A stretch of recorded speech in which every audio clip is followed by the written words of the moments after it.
Why, hello. Hello and welcome to another episode of 64K Magic. Today we're going to take a look at a game called Glider Rider.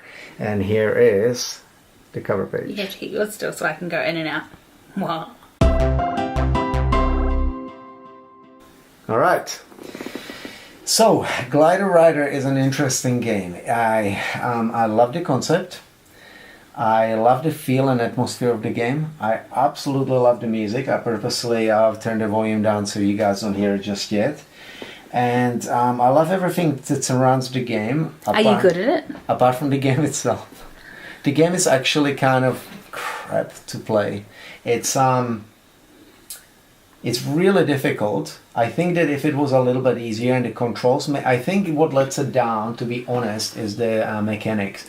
I feel like it's too hard to execute the glider part properly. So I'm just gonna summarize what it's about. It's Glider Rider is an isometric action adventure. It was released by Quicksilver in 1986 for ZX Spectrum, Commodore 64, and Amstrad CPC. Music was composed by David Whittaker.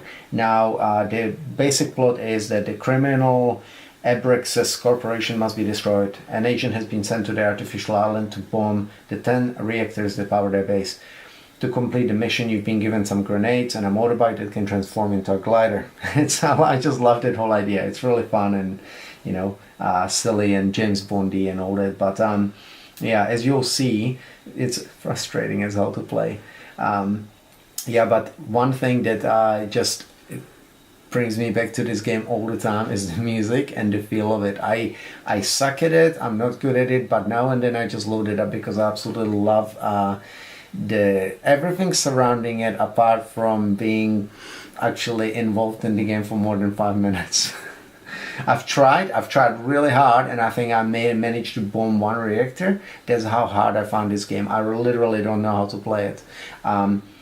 Yeah, so yeah, I think... So technically you're judging a game on its goodness. I'm judging the book by its cover. Based on the fact that you can't play it or you're no good at it. Oh, no. I think that, to be it's very honest, shallow judgment. To be honest, though, I think what I'm saying is pretty much what the magazine said at the time. Oh, I mean, honestly, just kidding. Chances are I probably never could play it either. Devil's advocate. When I got this game, I got it on a Commodore 64 cover tape of was either Zap or Commodore Force, and they did a little review on it. I think later or in one of the earlier magazines, and I remember that they basically said the same thing. You know, that it's incredibly frustrating, hard to play, that sort of thing. So it's kind of like an average game in that regard. But I'll turn the volume off now. So listen to this coolness. I mean, it's a sick ship, right? So we'll just start. Here is the island, and this is you on a little motorbike, right? So you get to explore the island, and you have to look for these reactors that we spoke of.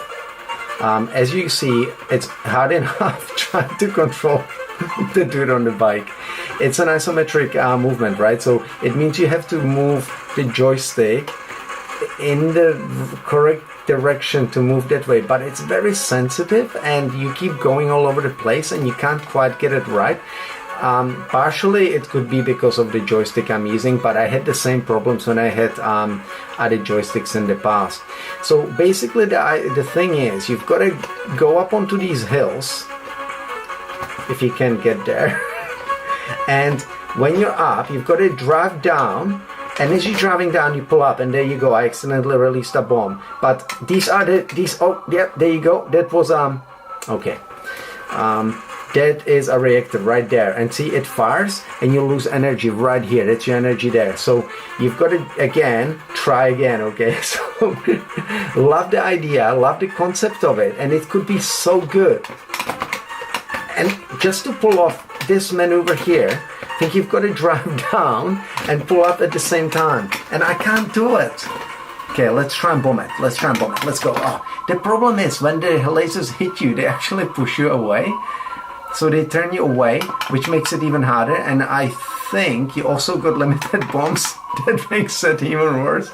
This is your bombs here, and I think you only get a limited amount. So you're basically screwed. There you go. So, I mean, to be fair, there is not much more that I can say about this game. You guys get the idea of how it works. It's a really cool idea, and I just wish they spent a little bit more time playtesting it and actually seeing it. If anybody, even the person who made it, could complete it, because I'm not sure if it's the case. I think most people feel the same way, but the music is just brilliant. I mean, it's something that, you know, I this is really funny, but when I work on my games, I a lot of the time load up like old SID music from the Commodore 64 that you can get compilations, find them around the place, some on iTunes, Spotify, whatever, and just listen to these old tunes. And I like listening to stuff that doesn't have lyrics when I'm doing like programming, you know, or eventing or coding, whatever. Anything to, you know, where you have to think about logic and figuring stuff out. Because if I listen to music with lyrics, I find that I get distracted and I start kind of singing along in my head, or, you know, quietly singing along.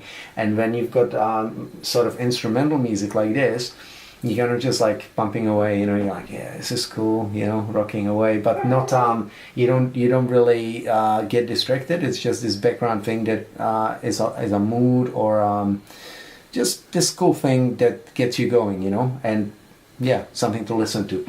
Synthwave is another one. It's very cool. So it's, yeah, music is absolutely awesome. It's one of my favorite tunes, SID tunes on a Commodore 64. Game is cool, but yeah, the gameplay is just something that really lets it down in this case. This is a pure nostalgia game that I just love loading up because I love the way it feels, but yeah, the game isn't really there. So yeah, not all the ones that I love are good. Yeah, anyway, hope you guys enjoyed this episode, and I will see you next time for another 64K Magic.